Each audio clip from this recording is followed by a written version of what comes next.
मथुरा के राया कस्बे में ऐतिहासिक पंचायत दहेज के खिलाफ बुलंद हुई आवाज। मथुरा जनपद के राया कस्बे में समाज सुधार को लेकर एक ऐतिहासिक पंचायत बैठक आयोजित की गई, जिसने पूरे क्षेत्र में नई जागरूकता की लहर पैदा कर दी। बैठक में उलेमा ए किराम, बुजुर्ग, नौजवान और समाज के जिम्मेदार लोग बड़ी संख्या में मौजूद रहे। बैठक की अध्यक्षता मौलाना कासिम साहब ने की। अपने संबोधन में उन्होंने साफ शब्दों में कहा कि दहेज जैसी बुराइयां समाज को अंदर से खोखला कर रही हैं और अब इन्हें जड़ से खत्म करना ही होगा। दहेज के खिलाफ सर्वसम्मति से बड़ा फैसला। पंचायत में यह ऐतिहासिक निर्णय लिया गया कि दहेज लेना और देना पूरी तरह बंद किया जाएगा। जो व्यक्ति दहेज की मांग करेगा, समाज उसका खुलकर विरोध करेगा। सादगीपूर्ण निकाह को बढ़ावा दिया जाएगा।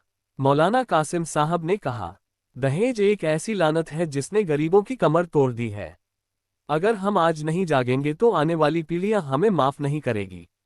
इसी मौके पर दहेज के खिलाफ एक छोटी मगर असरदार शायरी भी पेश की गई। दहेज की लानत को अब मिटाना होगा, निकाह को फिर से आसान बनाना होगा। बेटी है रहमत, सौदा नहीं किसी का, इस जुल्म को मिलकर हमें हटाना होगा। इन पंक्तियों ने वहां मौजूद लोगों के दिलों को छू लिया और पूरा माहौल तालियों से गूंज उठा। मस्जिद में ही होगा निकाह, रस्मों पर रोक। बैठक में ये भी तय किया गया कि निकाह अब मस्जिद में ही होगा। शादी से पहले होने वाली गैर जरूरी रस्में बंद की जाएंगी। लगन जैसी रस्में समाप्त की जाएंगी। दुल्हा भाती की रस्म पूरी तरह बंद की जाएगी। शादी में डीजे और शोर शराबे पर रोक लगाई जाएगी। सभी शादियों में सादगी अपनाने की अपील की गई। इस फैसले का वहां मौजूद लोगों ने हाथ उठाकर समर्थन किया। दहेज के खिलाफ आवाज उठाने वाले प्रमुख लोग इस मुहिम को आगे बढ़ाने और दहेज के खिलाफ बुलंद आवाज उठाने वालों में प्रमुख रूप से शामिल रहे। मोहम्मद शाहिद कुरैशी, अफजल शाह, इकबाल मुल्ला जी, नदीम भाई, बिलाल कुरैशी, अब्दुल मन्नान, मौलाना कासिम, मौलाना हामिद, हाजी कमालुद्दीन, हाजी फजलुद्दीन, हाफिज आसिफ, हाफिज इस्लाम, हाफिज अरमान, हाफिज सदाकत, हाफिज तालिब, हाफिज इकरार, इन सभी जिम्मेदार लोगों ने एक सुर में दहेज प्रथा को जड़ से खत्म करने का संकल्प लिया और समाज से अपील की कि वे इस नेक अभियान में साथ दें। गमी के मौके पर सादगी की अपील। पंचायत में ये भी कहा गया कि किसी के घर इंतकाल होने पर गमी के मौके पर अनावश्यक दिखावा और जाए, परिवार को सहारा दिया जाए और सादगी के साथ रस्में पूरी की जाएं। मौलाना हामिद साहब की दुआ के साथ समापन। बैठक का समापन मौलाना हामिद साहब की भावुक दुआ के साथ हुआ। उन्होंने हाथ उठाकर दुआ की, ए अल्लाह, हमारे समाज से दहेज जैसी बुराइयों को मिटा दे, हमारे निकाहों को आसान बना दे, हमारे घरों में बरकत और मोहब्बत अता फरमा, हमें सादगी और भाईचारे के रास्ते पर चलने की तौफीक दे और हमारी आने वाली नस्लों को नेक बना। आमीन। दुआ के दौरान माहौल बेहद भावुक हो गया और सभी लोगों ने आमीन कहकर इस ऐतिहासिक पहल का समर्थन किया। आपका नाम क्या है? मेरा नाम मोहम्मद शाहिद है, राया से। ये पंचायत रखी गई है, किस वजह पे रखी गई है? ये एक मशवरा था अपनी कौम के जिम्मेदार लोगों का। इसलिए था कि इस वक्त में जो हमारी कौम के अंदर बेइल्मी है, गरीबी है और बेहयाई आम हो गई है, उसकी वजह है ये हमने सबने मशवरा किया तो निकली है दहेज की लानत है वो। और जो गैर रसूमाती, गैर ज़रूरी जो सुन्नत और सीरत के ख़िलाफ़ जो चीज़ें हैं, ये सब बर्बाद करने वाली हैं। इन्हीं की वजह से तो हमारे बच्चे इल्म हासिल नहीं कर पा रहे हैं और हमारी बेटियां की उम्र 40-45 साल की हो गई और गरीबी भी है। वजह क्या है कि जब बच्चा समझदार हो रहा है तो दहेज के तैयारी के चक्कर में उनको ढकेलों पर, ठेलों पर, रेडियो पर लगा देते हैं। जिस उम्र में उनके हाथ में कलम होनी चाहिए थी वो बेचारे मेहनत मजदूरी कर रहे हैं तो बेइल्मी है। और जिन बेटियों को वक्त पे अपने घर पहुंच जाना था, दहेज का इंतजाम करते करते करते उनकी उम्रें ज़्यादा हो गई तो फिर कुछ गलत चीज़ें भी हो रही हैं।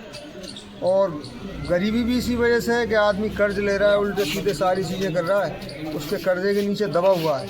इसी फिक्र में हम लोगों ने तमाम अपनी बस्ती के लोगों को जमा किया और लोगों से मशवरा किया कि क्या करना चाहिए। और कानूनन भी ये निषेध है, दहेज निषेध अधिनियम 1961 है, वो भी इस चीज़ की याद नहीं देता कि ब्याह से, शादी से पहले कुछ मांगा जाए या शादी के बाद में कुछ दिया जाए या कोई दे या ले, ये दोनों ही कानूनन जुर्म है। तो हमें अपने हिंदुस्तान के कॉन्स्टिट्यूशन जो संविधान है उसका भी हमको पालन करना है। इसीलिए हम सब लोग जमा हुए हैं और हमारे बड़ों ने, हमारे जिम्मेदार ने 5 चीज़ों के निर्णय किए हैं। उसमें सबसे पहला तो ये है कि जो लगन, जो गांठ होती हैं, उसमें फिजूल की बर्बादी होती है, पैसा बर्बाद होता है और कुछ भी सामान काम में आने वाले नहीं है। और वो कोई अहम नहीं है, उसकी कोई ज़रूरत नहीं है। तो इसको बंद करने के हमारे लोगों ने, हमारे बड़ों ने, जिम्मेदारों ने, हम तमाम ने अहम अहद किया कि इस काम को हम नहीं करेंगे। दूसरा काम ये है कि जब बारातें आती हैं, बैंड बाजे, डीजे और शराब वगैरह ये बुरी चीज़ें होती हैं जिससे कि माहौल भी ख़राब होता है और लोगों को परेशानी होती है। तो इसको भी ये बैंड बाजे, डीजे, शराबखोरी पे इस पर ना तो हमारी बारातों में बैंड बाजे जाएंगे और ना हमारे यहाँ जो बारात आएंगी उनमें बैंड बाजे आएंगे। तीसरा जो हमने अजायम किया है, कोशिश की कि निकाह हम मस्जिद में ही करेंगे। अल्हम्दुलिल्लाह ये तो हमारा पहले भी निकाह वाला मसला हो गया, लेकिन आज हमारे बुजुर्गों ने, हमारे जिम्मेदारों ने इस पर एक फोकस फिर से कर दिया कि निकाह मस्जिद के अंदर ही होंगे, जिससे कि जो एक बहुत अहम सुन्नत है, निकाह बहुत अहम सुन्नत है। अल्लाह के रसूल ने फरमाया कि जब मेरी सुन्नतों के जनाजे निकल रहे होंगे, हदीस का मफहूम बता रहा हूँ, तो उस वक्त में कोई मेरी एक सुन्नत को जिंदा करेगा 100 शहीदों का अजर है। और फिजूल की बातें भी रुकी होंगी। जब मस्जिद के अंदर निकाह होगा तो कोई फिजूल काम भी नहीं होगा। एक काम हमने ये मशवरा किया है कि निकाह के बाद में जो एक रस्म है, दूल्हा भाती जिसे कहते हैं सलामी, वो बड़ी जहालत की रस्म है, उसको भी नहीं करने देंगे इंशाअल्लाह। और एक हमने जो अजायम किया है वो ये है कि जो दहेज है, पहली बात तो दहेज है ही नहीं कहीं से भी, ये कानून भी इसकी इजाज़त नहीं देता और कहीं से कहीं ये दहेज है नहीं। अगर किसी को देना है तो अपनी बेटी का हिस्सा दो और वो भी बंद करके दो, बगैर सजाए, ताकि किसी के दिल में मलाल ना आए। उस बेटी का हिस्सा दो, उसका जो हक बनता है वो दो, उसको भी बगैर सजाए दो, बंद करके दो। और एक जिस मुद्दे पे हमारे लोगों ने जो मुजाकरा किया है वो ये है कि जिस घर में मौत होती है वो लोग गमज़दा होते हैं, उस घर में खाने बन रहे, 5-5 भगोने बन रहे, तो फिजूल खर्ची होती है। इस पर भी उसमें ये फैसले किया बस्ती का आदमी उस खाने को नहीं खाएगा, वो खाना उस घर के बगालों के लिए और मेहमानों के लिए होगा। सर ये हम सब में भी खाना नहीं खाएंगे लोग इंशाअल्लाह। केवल लड़कों की शादियों में कोई वलीमा करता है वो खाएंगे। और एक और गुजारिश है, जहाँ तक हमारी आवाज़ जाए, जो मांडा होता है शरीयत और सुन्नत से कहीं भी, वो कहीं से है ही नहीं, कहीं से साबित नहीं है। इसलिए जो साहिब माल हैं, जिनको अल्लाह ने दिया है, वो लड़के शादी, जो लड़कों शादी है वो वलीमा करें। और ये मैसेज हम सारे तमाम लोगों के लिए पहुंचाना चाहते हैं। यही हमारा बंदोबस्त।